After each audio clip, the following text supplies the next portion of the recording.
উন্নত চিকিৎসার জন্য লন্ডনে বেগম খালেদা জিয়া স্বাগত জানালেন তারেক রহমান। হাসপাতালে নিয়ে গেলেন নিজে গাড়ি চালিয়ে। লন্ডন ক্লিনিকে ভর্তি। জাতীয় নির্বাচনের পাশাপাশি স্থানীয় সরকার নির্বাচনের প্রস্তুতি নেওয়া হচ্ছে জানালেন প্রধান উপদেষ্টা। ইউরোপীয় বিনিয়োগ ব্যাংকের ভাইস প্রেসিডেন্টের সাক্ষাৎ। শেখ হাসিনার ভিসার মেয়াদ বাড়ালো ভারত। প্রত্যর্পণে দিল্লির জবাবের অপেক্ষায় ঢাকা। ভারতীয় সিদ্ধান্ত ভালোভাবে নেয়নি বাংলাদেশের মানুষ, রিজভির মন্তব্য। পিলখানার বিদ্রোহের ঘটনা তদন্তে গঠিত কমিশনকে নিরপেক্ষভাবে কাজ করার আহ্বান ভুক্তভোগী বিডিআর পরিবারের। শাহবাগে ব্লকেট কর্মসূচি ঘোষণা। দেখছিলেন ক্রাউন 7 সংবাদ শিরোনাম। উন্নত চিকিৎসার জন্য লন্ডন ক্লিনিকে ভর্তি করা হয়েছে বিএনপি চেয়ারপারসন বেগম খালেদা জিয়াকে। এর আগে বাংলাদেশ সময় দুপুর 2:55 লন্ডনের হিথ্রো বিমানবন্দরে পৌঁছেন বেগম খালেদা জিয়া। বিমানবন্দরে বেগম খালেদা জিয়াকে স্বাগত জানান ছেলে তারেক রহমান, পুত্রবধূ ডাক্তার জোবায়দা রহমান। পরে নিজে গাড়ি চালিয়ে মাকে হাসপাতালে নিয়ে যান তারেক রহমান। লন্ডন ক্লিনিকে খালেদা জিয়ার চিকিৎসা হবে ডাক্তার প্যাট্রিক কেনেডির অধীনে। আরও জানাচ্ছেন জাহাঙ্গীর আকন, সাথে ছিলেন লন্ডন প্রতিনিধি আব্দুল হান্নান।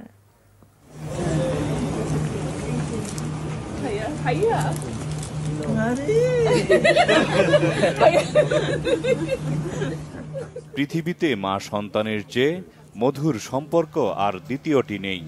আর পরম মমতাময়ী মায়ের সঙ্গে ছেলের দেখা যদি হয় দীর্ঘকাল পর, সেই অন্যরকম অনুভূতি বলার অপেক্ষা রাখে না।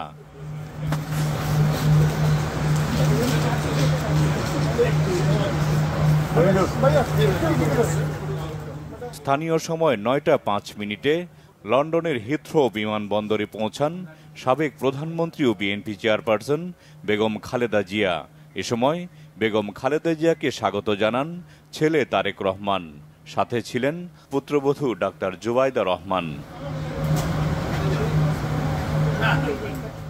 অর্ধযুগ পর মা ছেলের সাক্ষাতে এক আবেগঘন পরিবেশ তৈরি হয়। লন্ডন বিএনপির শীর্ষ নেতারাও এ সময় বেগম খালেদা জিয়াকে শুভেচ্ছা জানান।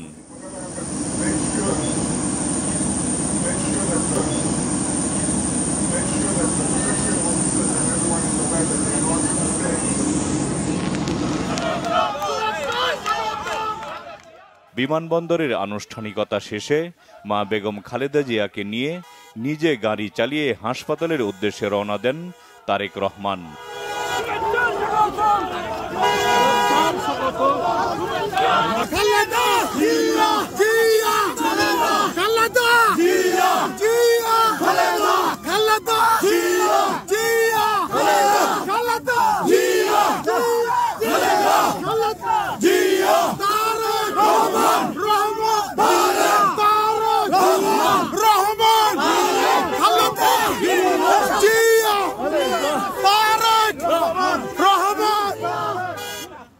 বিমানবন্দরের বাইরে অপেক্ষায় থাকা নেতাকর্মীরাও ছিলেন উচ্ছ্বসিত। দীর্ঘদিন পর তাদের প্রিয় নেত্রীকে এক পলক দেখার অপেক্ষায় ছিলেন তারা।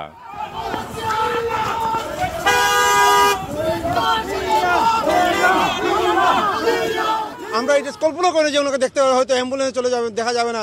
যার জন্য আমরা 2 থেকে 3 ঘন্টা এখানে ঠান্ডার মধ্যে আমরা দাঁড়িয়েছিলাম, শুধু নেত্রীকে দেখা যায় যে আমরা দেখেছি। এইটাই আমাদের অনেক বড় প্রাপ্তি। আমরা খুবই আনন্দিত। আমার এটা বলার আমার ভাষা হারিয়ে ফেলেছি। ওনাকে দীর্ঘ 8-10 বছর পর ওনাকে দেখেছি। আমাদের মা স্বৈরাচারী কারাগারিনী থেকে মুক্ত হয়ে সুচিকিৎসার জন্য এই লন্ডনে আসছেন, এইটা আমাদের জন্য ঈদের আনন্দ ভাই। উনিও যেভাবে আবেগে আপ্লুত ছিলেন, আমাদের আবেগের জায়গা দিয়ে আমরা সালাম দিচ্ছি, উনিও আমাদেরকে সালাম দিয়েছেন। আমার দেশনেত্রী বেগম খালেদা জিয়াকে আমরা দেখতে পেরেছি, এক নজর তাতে আমি অত্যন্ত আনন্দিত এবং উৎফুল্লিত। পরে চিকিৎসার জন্য লন্ডন ক্লিনিকে ভর্তি করা হয় বিএনপি চেয়ারপারসন বেগম খালেদা জিয়াকে। সেখানেই আপাতত চলবে বেগম জিয়ার চিকিৎসা। উনি আলহামদুলিল্লাহ এত লম্বা জার্নি করে আসার পর উনি স্টেবল আছে। ওনাকে ভর্তি করা হয়েছে। উনি লন্ডন ক্লিনিকে চিকিৎসাধীন থাকবেন যতদিন এখানকার চিকিৎসকরা মনে করবেন ভর্তি থাকা প্রয়োজন। তারপরে উনি ওনার বড় ছেলে, আমাদের দলের ভারপ্রাপ্ত চেয়ারম্যান জনাব তারেক রহমান সাহেবের বাসভবনে হয়তো উনি ওনার এখান থেকে ছুটি দিলে কয়েকদিন হয়তো ওখানে থেকেও উনি ফলো আপে থাকবেন। পরবর্তীতে সিদ্ধান্ত হবে। পরে উন্নত চিকিৎসার জন্য যুক্তরাষ্ট্রে নিয়ে যাওয়ার কথা রয়েছে সাবেক প্রধানমন্ত্রী ও বিএনপি চেয়ারপারসন বেগম খালেদা জিয়াকে। Jahangir Akand, Bangla vision, Dhaka. Zia orphanage trust মামলায় 10 বছরের সাজার বিরুদ্ধে বিএনপি চেয়ারপারসন বেগম খালেদা জিয়ার আপিলের শুনানি আজ বৃহস্পতিবার আবারও অনুষ্ঠিত হবে। প্রধান বিচারপতি ডক্টর সৈয়দ রেফাত আহমেদের নেতৃত্বাধীন আপিল বিভাগে এই বিষয়ে শুনানি হয়। খালেদা জিয়ার আইনজীবীরা শুনানিতে বলেন, হাইকোর্ট বিভাগ এই মামলায় খালেদা জিয়াকে যে সাজা দিয়েছেন তাতে আইনের মারাত্মক ব্যত্যয় হয়েছে। শুধু তাই নয়, জিয়া অরফানেজ ট্রাস্টের যে অর্থ আত্মসাতের কথা বলা হয়েছে সেই অর্থ সুরক্ষিত আছে। গত বছরের 11 নভেম্বর জিয়া অরফানেজ ট্রাস্ট মামলায় 10 বছরের সাজার বিরুদ্ধে বিএনপি চেয়ারপারসন বেগম খালেদা জিয়ার লিভ টু আপিল মঞ্জুর করে আপিল বিভাগ। একই সঙ্গে খালেদা জিয়াকে দেয়া 10 বছরের সাজা স্থগিত করে আদালত।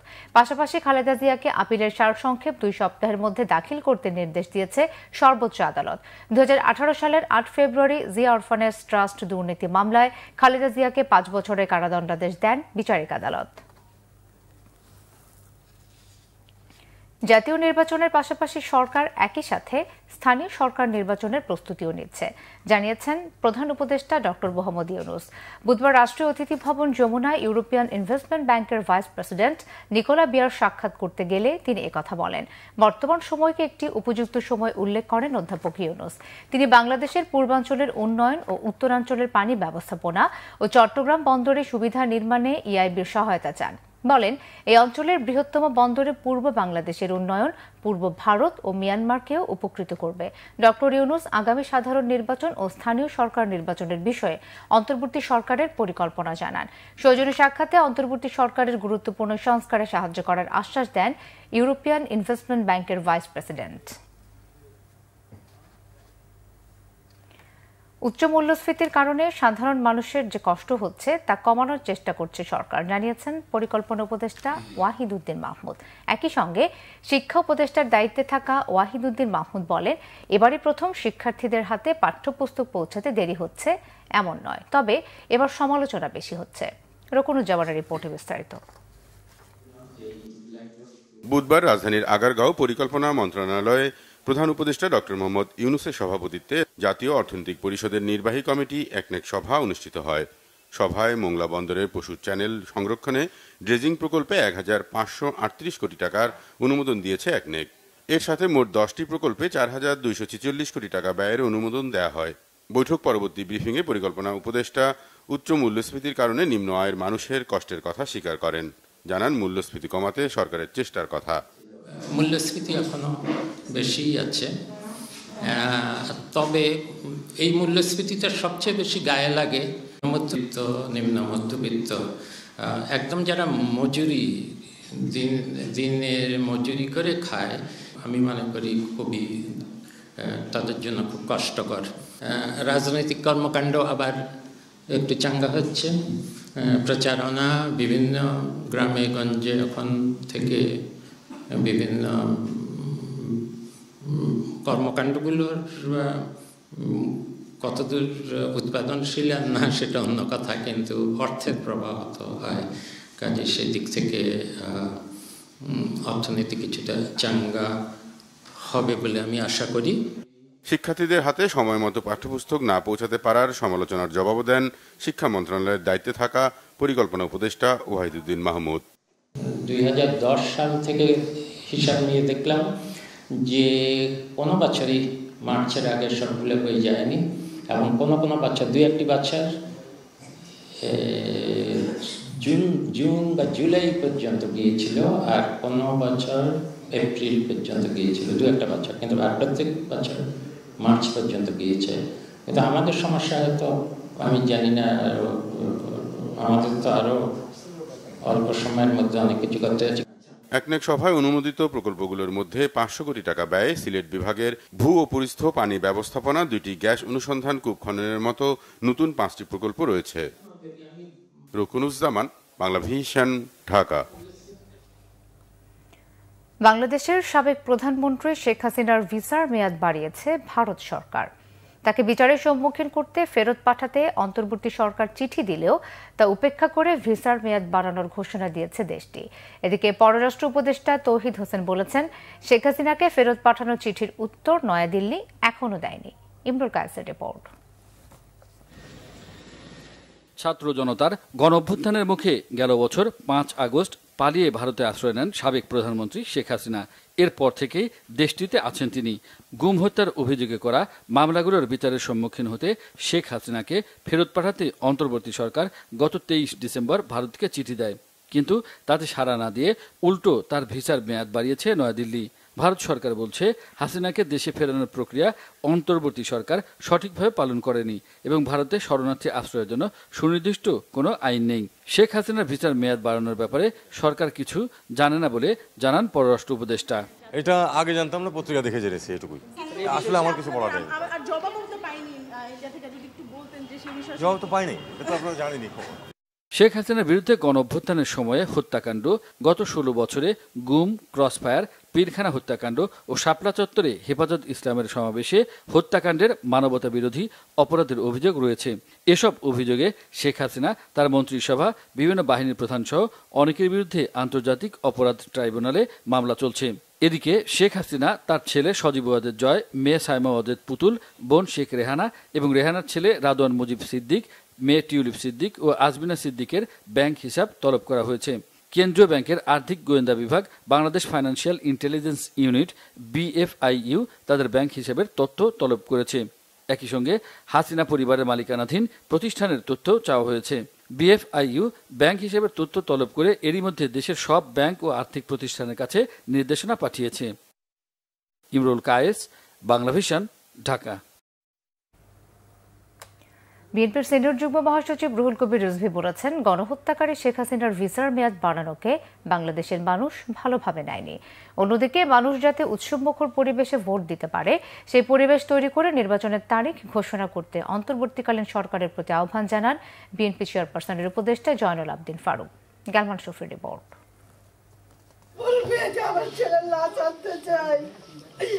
রাজধানীর গ্যান্ডারিয়ায় জুলাই আগস্ট অভ্যুত্থানে শহীদ 4 জনের পরিবারের সঙ্গে দেখা করেছে আমরা বিএনপি পরিবারের প্রতিনিধিরা। বিএনপির সিনিয়র যুগ্ম মহাসচিব রুহুল কবির রিজভীর নেতৃত্বে শহীদ পরিবারের সদস্যদের খোঁজ খবর নেন তারা। আমার তো ঘুম আসে না, সারা রাত জেগে থাকি, ফজর আজান দেয় না। পরে সাংবাদিকদের সাথে আলাপকালে রুহুল কবির রিজভী জানান, বিএনপির ভারপ্রাপ্ত চেয়ারম্যান তারেক রহমানের নির্দেশে পরিবারগুলোর পাশে রয়েছেন তারা। পলাতক শেখ হাসিনার ভিসার মেয়াদ বাড়ানোয় ভারতের কঠোর সমালোচনা করেন রুহুল কবির রিজভী।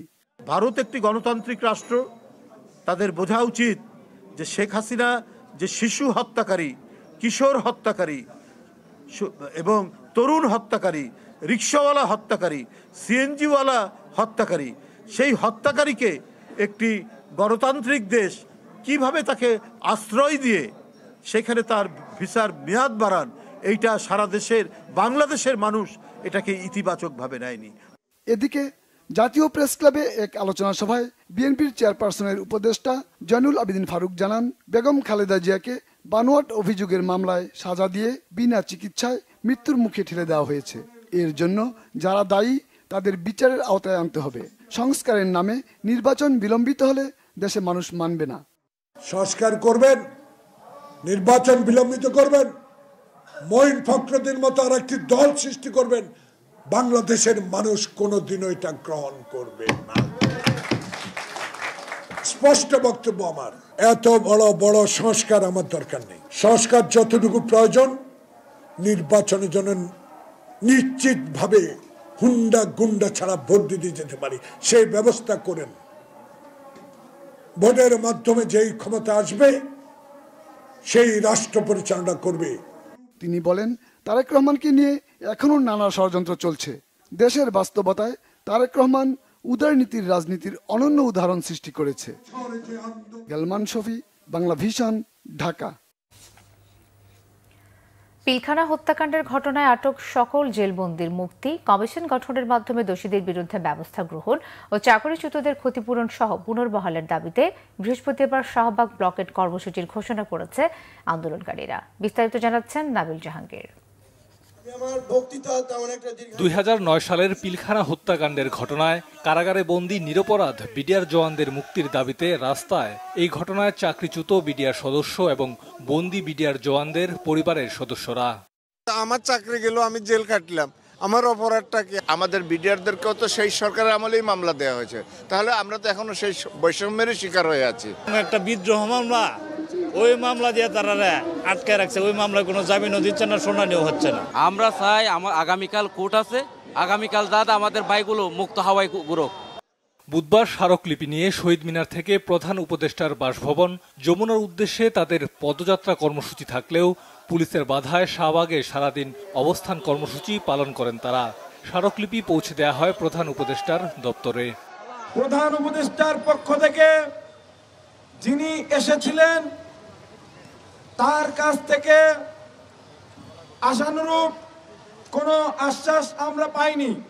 সরকারের পক্ষ থেকে কোনো আশ্বাস না পেয়ে রাতে ঘোষণা দেওয়া হয় নতুন কর্মসূচি।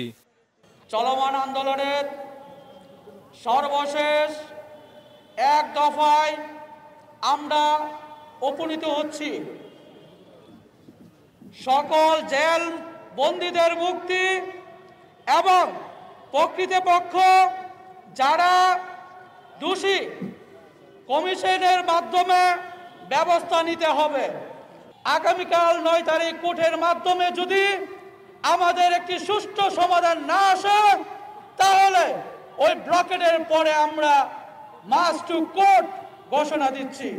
বৃহস্পতিবার পিলখানা হত্যাকাণ্ডের ঘটনায় বিস্ফোরক আইনে দায়েরকৃত মামলাটির শুনানির কথা রয়েছে। নাবিল জাহাঙ্গীর, বাংলা ভিশন, ঢাকা। জাতীয় নাগরিক কমিটির মুখ্য সংগঠক সার্জিস আলম অভিযোগ করেছেন, এখনও সিএনজি ও বাস স্ট্যান্ডে চাঁদাবাজি হচ্ছে। নরসিংদীর শিবপুরের ইটাখোলা মোড়ে বুধবার দুপুরে জুলাই ঘোষণাপত্র প্রসঙ্গে সব শ্রেণী পেশার মানুষকে জানাতে এবং ঘোষণাপত্রের 7 দফা অন্তর্ভুক্তির দাবিতে লিফলেট বিতরণকালে এক পথসভায় তিনি এসব কথা বলেন। এসব অনিয়মের বিরুদ্ধে প্রতিরোধ গড়ে তোলার আহ্বান জানান সার্জিস আলম। এদিকে কুমিল্লায় বৈষম্য বিরোধী ছাত্র আন্দোলনের আহ্বায়ক হাসনাত আবদুল্লাহ বলেছেন, হাসিনার নির্ঘুমের কারণ ছিল কুমিল্লা। সবসময় ফ্যাসিবাদীদের বিপক্ষে কুমিল্লা একটি শক্তিশালী কেন্দ্র হিসেবে আবির্ভূত হয়েছে। জীবন দিয়ে আপনারা সংগ্রাম করে হাসিনাকে দেশ থেকে বিতাড়িত করলেন, হাসিনাকে তার স্বামীর সংসারে পাঠিয়ে দিলেন।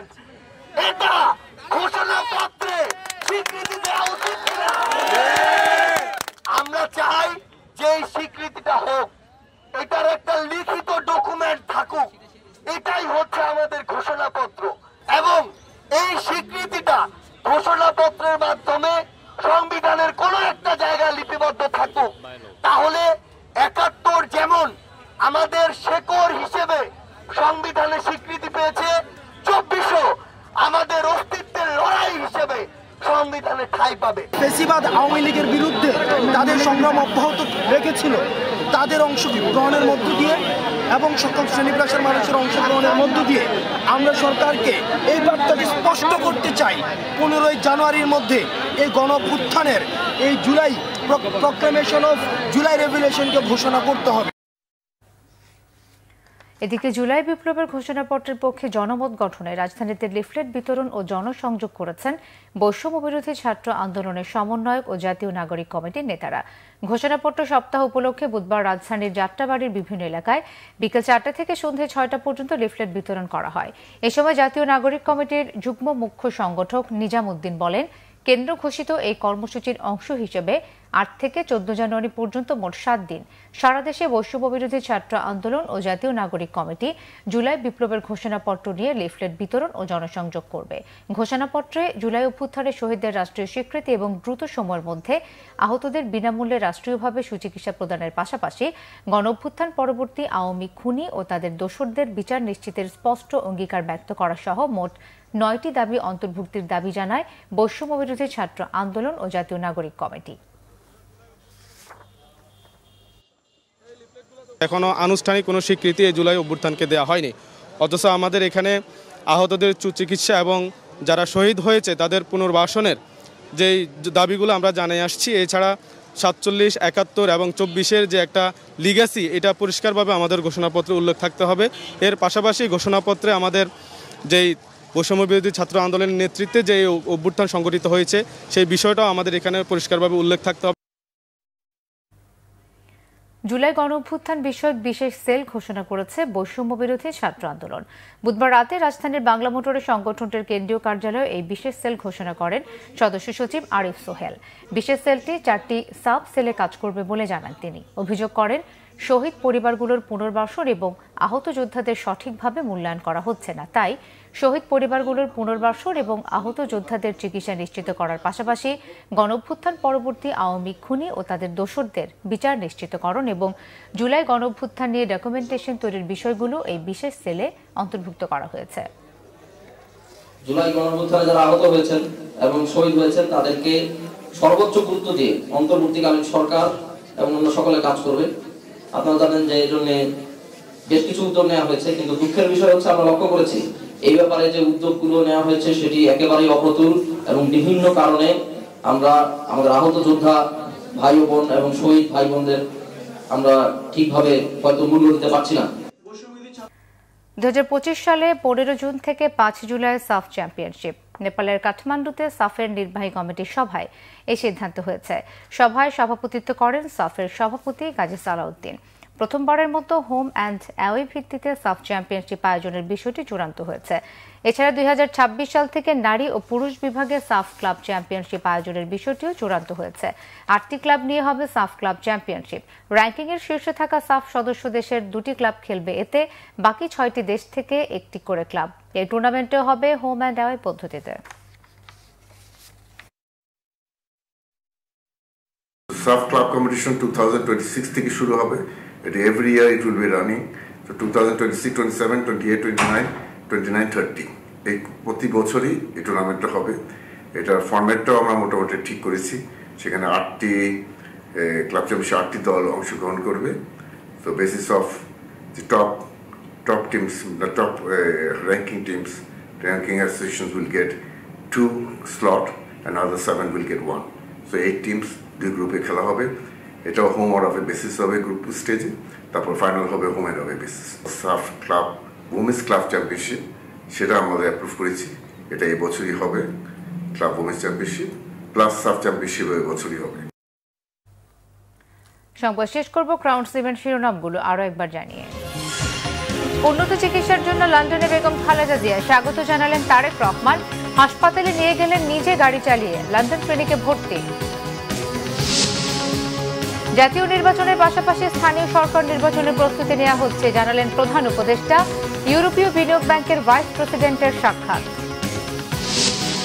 শেখ হাসিনার ভিসার মেয়াদ বাড়ালো ভারত, প্রত্যর্পণে দিল্লির জবাবের অপেক্ষায় ঢাকা। ভারতীয় সিদ্ধান্ত ভালোভাবে নেয়নি বাংলাদেশের মানুষ, রিজভির মন্তব্য। পিলখানার বিদ্রোহের ঘটনা তদন্তে গঠিত কমিশনকে নিরপেক্ষভাবে কাজ করার আহ্বান ভুক্তভোগী বিডিআর পরিবারের। শাহবাগে ব্লকেট কর্মসূচি ঘোষণা। এই ছিল এখনকার মতো। পরের সংবাদ সকাল 7:30টায় দেখার আমন্ত্রণ রইল। এছাড়া বাংলা ভিশন সংবাদ ও সংবাদ সংশ্লিষ্ট অনুষ্ঠান দেখতে ভিজিট করুন www.bvnews24.com ও facebook.com/banglavisionnews এবং সাবস্ক্রাইব করুন youtube.com/banglavision।